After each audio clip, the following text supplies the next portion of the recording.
అందరికీ నమస్కారం అండి. Welcome to my channel. వేసవి కాలం చివరికి వచ్చేసింది కదండి. ఇంకా ఉరుములు మెరుపులతో కూడిన వర్షాలైతే మొదలైపోయాయి. నిన్న రాత్రి 1:30కు ఉరుములు మెరుపులతో కూడిన వర్షం అయితే బాగా పడిందండి. కరెంటు కూడా తీసేశాడు.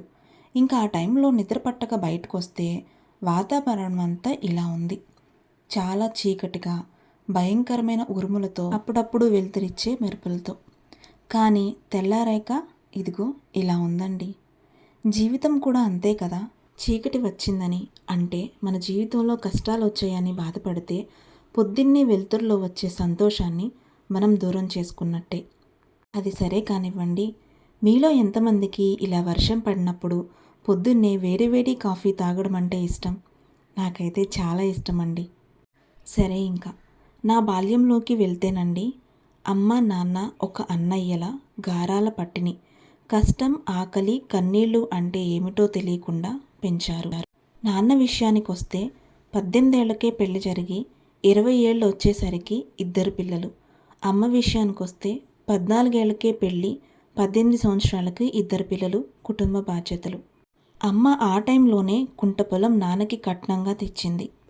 నాన్న దాన్ని అమ్మి ఇంకో బిజినెస్ పెట్టి దానికి ఇంకో 4 పొలాన్ని కొన్నారు. నా చిన్నతనం అంతా 3వ తరగతి వరకు ధనవంతుల జాబితాలో ఉన్న ఒక కుటుంబం.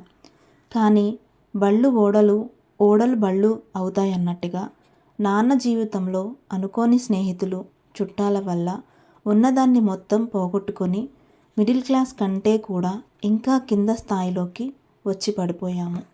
ఇంకా అప్పటి నుంచి అమ్మ నాన్న చాలా కష్టపడి ఇద్దరిని పెంచారు. ఎంత కష్టాల్లో ఉన్నా నాన్న మాత్రం అమ్మని బయటికి వెళ్ళనివ్వలేదు.